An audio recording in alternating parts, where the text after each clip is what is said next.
Shun! Ha! This couldn't be any more embarrassing. So now you know how it works. We don't have much time. Hurry up, let's practice it now. What's wrong, Vegeta? I think I'd rather have Broly kill me. If somebody asked me what my thoughts are on the Dragon Ball franchise 3 years ago, I would say that it's a franchise that I know most people grew up with around my age and were obsessed with and loved it, and I didn't. I've seen a couple episodes while visiting friends growing up. I know the basis of what it's about. I know what a Super Saiyan is, sort of. And I know that it is the inspiration for many of my favorite franchises, such as my number one favorite franchise being Sonic the Hedgehog. But today, if you were to ask me what my opinion is on this franchise, it might just be above Sonic the Hedgehog. Dragon Ball has become an obsession of mine for just the past 2 years. A little bit less than that, actually. And it's something that I feel like I need to talk about more, even though this franchise has been around for ages and it has essentially ended multiple times. It's a franchise that doesn't have much going on for it right now, but it's something that I just want to share my thoughts on, because I finally get it, guys. I understand. I didn't have anywhere to watch Dragon Ball as a kid. I didn't have a computer, and I didn't know what channel it would play on or anything like that. I live in Canada. It didn't play on any network that I have, at least from as far as I know. I didn't have any Dragon Ball games. I didn't see any of the old Dragon Ball movies, even though they were available at local blockbusters. I was growing up with a lot of franchises that I was obsessed with. Sonic, Pokemon, Marvel, DC, and they seemed like they were just enough for me. I didn't want to get into anything else. I was very focused on these very few franchises that are big, obviously, Marvel and DC especially, but getting into Dragon Ball, the guy that yells a lot, I'm okay. It wasn't until 2 years ago my cousin messaged me asking me if I wanted to get into it. He also didn't get into it as a kid, but he just started to get into it today, and he thought that I would like it. And he mentioned that it's like Sonic, but there's character development. Vegeta is like Shadow, but he has more character development. And that kind of made me like, okay, I'll check it out. Where do I start? You start with Dragon Ball.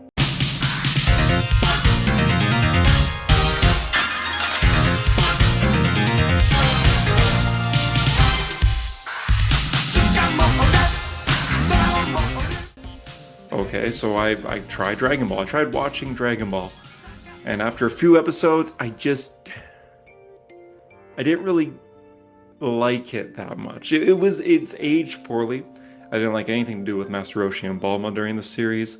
I just felt like the animation wasn't what it is today, and because of that, I know I'm super unfair because this is a show made in the 1980s, but it was slow to me. And this is only the first 4 episodes maybe that I decided I'm gonna stick with DC, Marvel, and Sonic for now.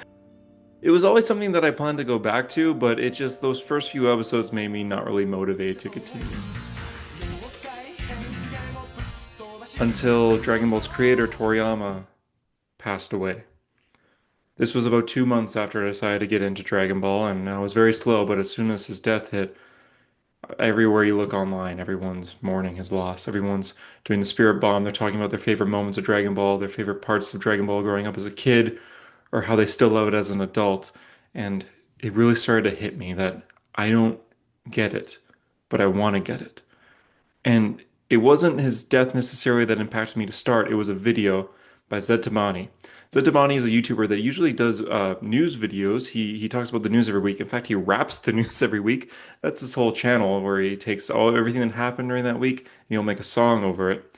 Very cool guy. I've been watching him for years, but he had some things to say about his experience with Dragon Ball and how much Toriyama inspired him.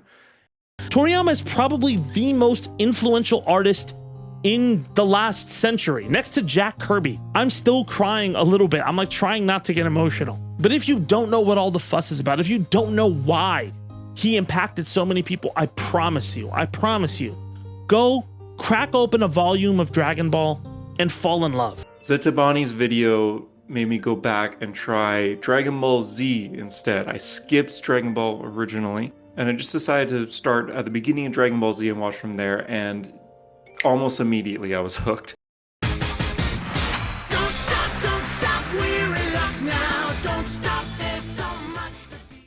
Within the first episode, I was interested. Within the third episode, I was obsessed. Every free chance I got, I was watching Dragon Ball. I was watching it during my lunch breaks at work. I woke up early to watch some episodes near the end of the Cell Saga. I stopped reading comics for a bit just to focus on Dragon Ball. I stopped playing the games that I was playing to watch Dragon Ball. This show blew me away. It's mostly fights, but there's so much development, there's so much story, and the world is just incredible. And I became so obsessed with this universe.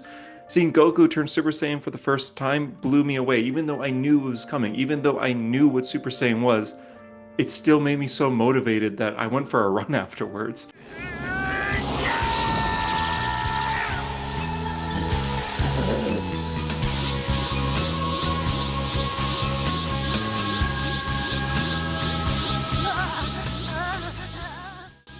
So many moments in the show just made me want to get into it more and more and more, to the point that I was already buying t-shirts and posters and I hadn't even finished Dragon Ball Z yet. I remember watching it on my iPad in bed. It was like the middle of the night, and I'd do this every single night. I'd watch it on my iPad in bed, and my fiance would just kind of put her in her headphones and she'd watch her own thing. And at first I would always wear headphones as well when watching this, but she ended up telling me that I didn't have to wear headphones, and I could kind of see her kind of looking at the screen here and there listening. And it came to the point where near the end of the Cell Saga, she was sitting right next to me watching it as well. Like, she was interested just by listening to the series, even though it's mostly, well, it's not mostly, but it's a lot of yelling. And when you don't have the context, it doesn't sound very appealing, but it was appealing enough for her to be interested and actually wanted to watch and catch up with me so we can watch it together, which made it even more fun. And by the time we finished the Buu Saga, we were like, alright, what's next? This was insane. This was incredible. I can't wait to see what's next because we're not done yet. Next was Dragon Ball Super, but since I'm now a fan and know a lot about this world and these characters, I wanted to go back to Dragon Ball one more time, but I wanted to do it in the way that my cousin originally recommended I do it. That's by reading it instead of watching it. So I downloaded Shonen Jump on my iPad and I started reading Dragon Ball for the first time. This was my way of experiencing the story. I quickly got through those first 3 episodes through the manga, and then it was just smooth sailing from there. I ended up reading all 194 chapters. Might be wrong about that number. I ended up reading the whole Dragon Ball manga within 2 weeks. It was incredible. I couldn't believe that I was sleeping on the story, and I regret actually getting into it after Z, because meeting characters like Yamcha and Tien have a lot more impact on the beginning of Dragon Ball Z when you see these characters die. Because when I first watched it, I just knew that they were Goku's buddies who were dying. But now reading the manga, I know how much these characters are actually involved in this world and who they are. And seeing those deaths in the beginning of Dragon Ball Z is massive. These are main characters that are just being killed off immediately. That's insane. So after reading all Dragon Ball, I got right into Dragon Ball Super with my fiance, starting with the Battle of the Gods movie. I will not let you destroy my world!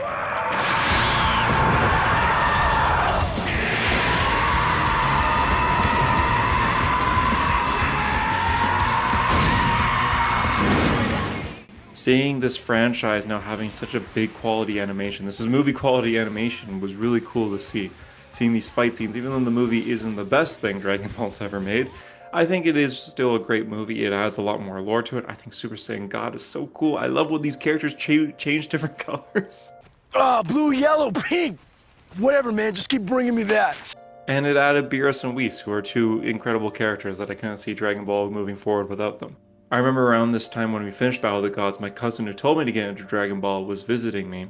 He was staying at my house and we decided to both sit down and watch Dragon Ball Resurrection F for the first time. This was the return of Frieza, who's my favorite Dragon Ball villain. We sat down excited to watch this movie for the first time. It's been out for 10 years, but for us this is our first time experiencing it. And it kind of sucked, which was disappointing. Again, the animation's beautiful, but why, a lot of problems with this movie for a whole other video maybe, but I'm sure if you've seen it, you understand that it is not very good. It has good moments, it adds good lore in a bad way, but it's good for the future, but yeah, we're just like, this isn't very good. Well, it's probably because I got into it as an adult. It's also probably because I binged all this very, very quickly, Z and Super, but this might be the hottest take ever. I think Super is it's pretty much on par with Z. A lot of people say Z's the best, then it's Dragon Ball, then it's maybe GT, then it's Super at the bottom. I love Super.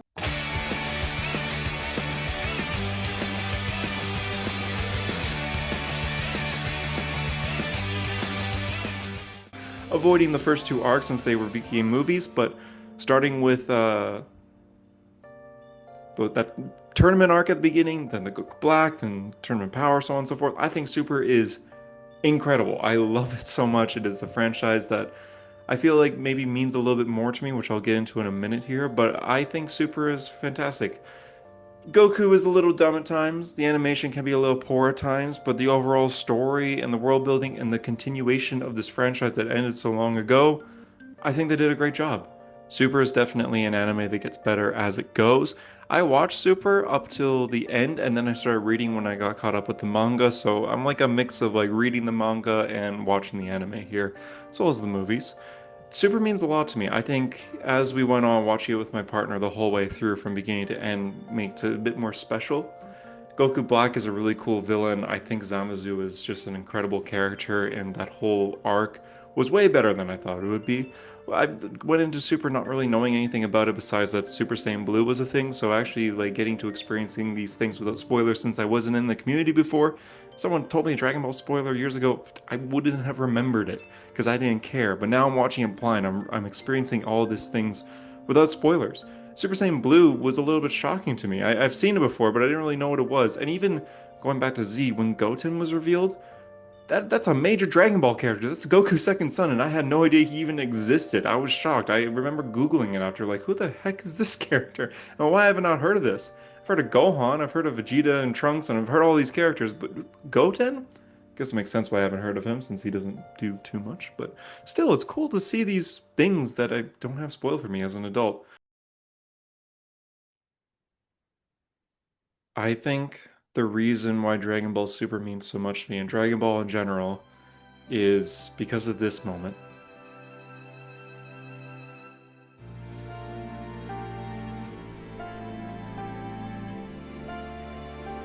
This is my dog Kuma. I got Kuma when I was around 10 years old, and she really was my best friend growing up and beyond. She was everything to me. When I met my fiance, one of our first dates was just going to the park with Kuma. When I moved out of my parents' place, I took Kuma. She didn't stay with my dad, she came with me.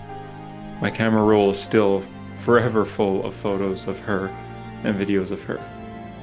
But like I said, I got her when I was 10, so when she was 15, she got sick, she got weak. And in August last year, she passed away. It was known on this channel that I took some time off for a bit because of this. I took time off work, took time off everything really, just to mourn with my partner and my mom. The kind of relationship I know that Hunter had with that dog is the kind of relationship that kids in cartoons have with their dogs. It's just like, you know, this beautiful thing where it's like... But within taking a break from life to remember Kuma, there was something that we didn't stop doing just as a distraction. The week she passed, we were still binging Dragon Ball with Kuma on my lap the days prior. We had just gotten to an arc called the Tournament of Power. It is the end of the anime here. This is the final arc, but it's a long arc. There's a lot to get through. And we ended up getting through it all in just 4 days.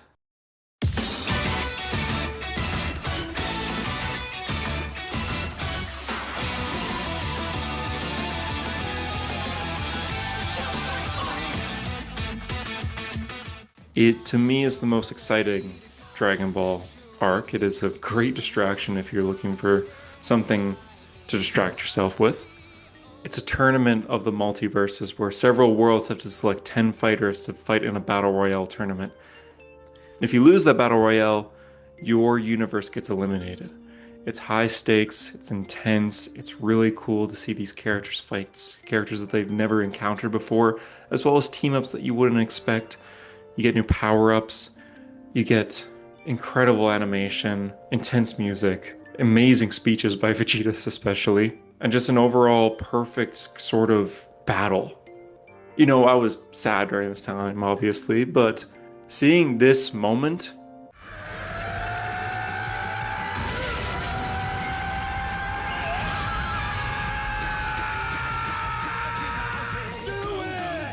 Goku!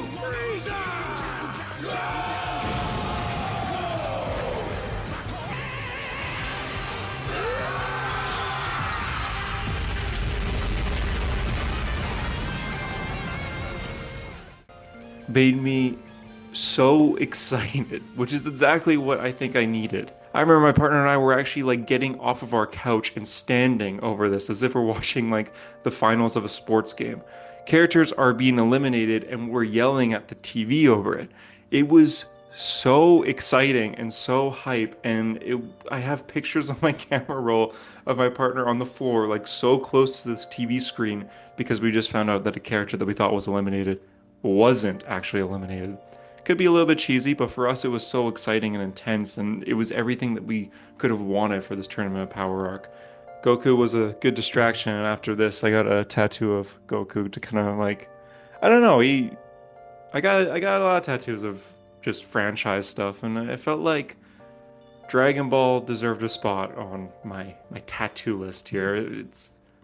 It was this moment that Dragon Ball became like my favorite thing ever. I need you to throw me, Saiyan! Huh? Oh, yeah!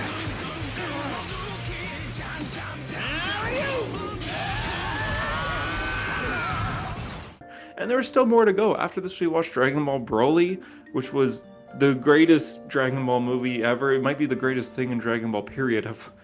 I watched it for the first time about just a year ago now, and I've already watched it, I think, 6 times since, and I'm feeling like I could go for a 7th, you know? There's Dragon Ball Super Superhero, which is also really fun. I also read the manga version of that as well, because after this, Dragon Ball kind of stopped for a while. Still kind of stopped. So I read the manga. I read the Moro arc, I read the Granola Saga. These are amazing stories that I hope get animated someday, but if not, I am very happy with the way the manga did it. It has moments that I actually gasped over. I couldn't believe how much development they're doing. There's just these 2 arcs that kind of are beyond what Super's ever done before, for Goku especially. He's just an incredible character. Actually, this channel is kind of comic book focused, and manga. I like comic books, so if you guys want me to make a video on these 2 Dragon Ball arcs, let me know. I'd love to discuss it more with you guys. But after that ended, we wanted more, of course, so we watched GT. Not a fan. I didn't grow up with it, so I have zero nostalgia to it, and that's probably why. I mean, Super Saiyan 4 is cool. I'd love for that to be canon one day. But besides that, I didn't really like GT. But then Dragon Ball Daima came out, and we were able to actually sit down with the whole community week to week and watch this. We actually went to a theater to watch the first 3 episodes of Dragon Ball Daima with the English dub when that dropped.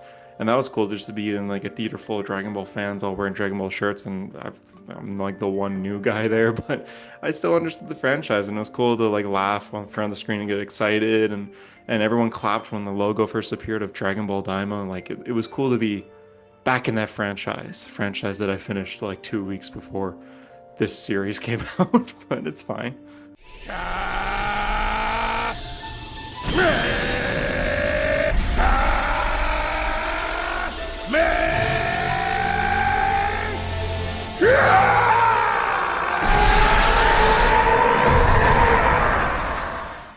Editing Hunter from the future here, because I forgot to mention, I've actually seen every single Dragon Ball movie. I started to watch them after I finished Dragon Ball Super, the manga, and I wanted just to catch up on everything that I've missed out. So I've seen every single canon and non-canon movie. I actually made a list on my letterbox of every single movie, because I watched them all. When I was doing this, I watched one a day, and there are 22 total. Some are really good, some are really bad, but I just wanted to put in this video that I've seen everything. Back to it. I'm a big fighting game fan, so after we finished all this media from original Dragon Ball all the way up to Daima, I started to look into the video games. Dragon Ball Fighter Z, I wish I got into when it was at its peak, but I bought it and I played a lot of it just with friends online and just the online matches when I can get some. Like I said, this is a fairly old game and the community's kind of moved on to other things. Dragon Ball Sparking Zero, I got opening day. I remember pre-ordering that game and being very, very excited. You know, a lot of people in the community seem to say that the game's dying, but I still play it quite often. I really like Sparking Zero. I think it's best played couch co-op though. Get split screen, you get someone else that likes fighting games, you sit next to him or her, and man, it's a fun time just to pick your favorite characters and just pick your favorite stage and just go at it. I have a lot of stuff like this sitting around my apartment that myself have bought and my fiance have bought, and we've just been collecting this stuff. And I plan on making a video soon, just kind of showing off this collection. This is just one of several massive figures that I have for Dragon Ball. It's even got a little Goku at the bottom there. But I love collecting this stuff, and it's mostly all Dragon Ball related. I have a few One Piece, but I prefer Goku over Monkey D. Luffy.